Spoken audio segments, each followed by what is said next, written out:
Today let us discuss about a very common condition which we come across in our children, that is hypospadias. Hypo means low, spadias means penis. Hypospadias is presence of urethral opening on the ventral side of the penis. That means it is an abnormal opening of the urethra. The child passes urine through this abnormal opening.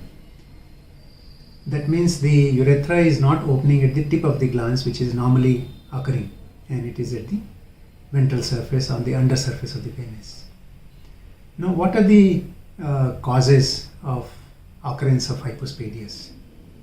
Again, as many other congenital anomalies, we really do not know what is the exact cause, but some genetic element is there which causes hypospadias, indicated by presence of hypospadias in parent, in father, or one of the grandfather and the child. So it may go into generations, indicating that it has got possibility of genetic reason for occurrence of hypospadias. Otherwise, most of the children we are not able to trace the genetic cause, hence we call it as environmental factors causing hypospadias, where we do not know exact cause. It may be because of drug, it may be because of vitamin deficiency, it may be because of infection during antenatal period, and we cannot pinpoint the cause. So one need not worry about cause of occurrence of hypospadias. Now, how common it is? As I said, it is very common. It occurs in 200 live birth, one child will have hypospadias. It's so common. So this is hidden organ, and people do not want to disclose their abnormality. That's why many of the children, they remain with defect for whole life, and they do not seek treatment or repair of these hypospadias. So this video is important for those who are ignoring their disease. The hypospadias is operable, and one can reconstruct the urethra, and we can take the urethral opening to the tip of penis by operating these children. Now, how to diagnose? How to know the child is having hypospadias? This is important for parents as well as the grown-up child. There are three elements which recognize hypospadias. One is abnormal opening of the urethra. So child will pass urine not straight as normal person passes, but there will be angulation of the urine stream, and it will go below the penis.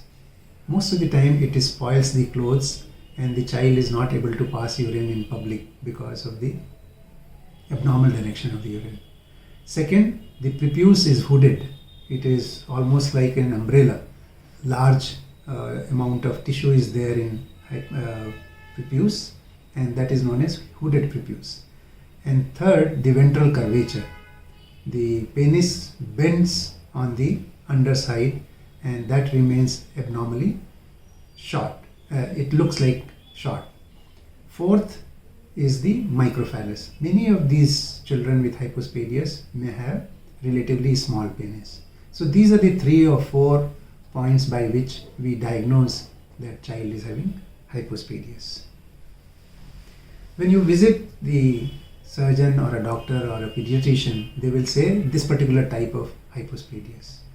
The hypospadias type depends upon the position of the abnormal opening, which can go from perineum to the glans. So depending upon the position, we name particular type of hypospadias scientifically. Now, what are the problems these children have? Mainly there are 2 or 3 important problems. There are many other issues, but one has to remember, one, these children may not be able to void urine in public, in male toilets, because of the abnormal stream of the urine. That's a major concern. Second, when after marriage, these patients may not be able to inseminate inside the vagina properly. So the problem of having children in these patients. And third is the psychological problem. These patients will have, because of the abnormal urination, abnormal insemination, these children will have psychological problem. And fourth is inability to perform sex because of the ventral curvature. They cannot penetrate in the internal organ of females, and then they will not be able to perform sex properly, or if is able to perform sex, it will be painful for the person as well as to the partners. So these are the intricacies because of which hypospadias defect should be reconstructed, and urethra should be reconstructed and it should be corrected. Now one major question is when to operate, when this hypospadia surgery can be performed. These surgeries can be performed as early as 1 year of age. Smaller children we do not perform because the anesthetic risk is high in less than 1 year of age. Hence we delay this surgery after 1 year and the operation can be done. Now what are the operations which are done for hypospadias? As I said, there is problem of urine, there is problem of curvature, there is problem of prepuce. Hence we have to address all these three things when we do the treatment for hypospadias. There are hundreds of techniques of hypospadias surgery, but the plastic surgeon to whom you are approaching decides which particular technique of hypospadia surgery is good for your child, and he should decide which is good for him, as well as which is the technique in which he is comfortable with. So these two aspects need to be taken care of while choosing the technique of hypospadias repair. Now after repair, what are the things one has to think of? Your urethra is corrected, your curvature is corrected, your prepuce is corrected. But these children also have associated psychological problems which need to be addressed. If the operation is done late, then you need to give psychological support to these children. Now one aspect many parents keep asking, and they are worried, is occurrence of post-operative fistula. That means the closure is not complete and urine keeps leaking through a junction area or somewhere on the undersurface of penis after surgery. This is basically a failure of surgery, and this can also be addressed after a gap of 6 months, and that may require reoperation for reconstruction of urethra. There are many techniques of fistula closure, and it is possible to close the fistula, and child at the end should be able to pass urine normally from tip of penis. Now there are a couple of questions which many parents ask.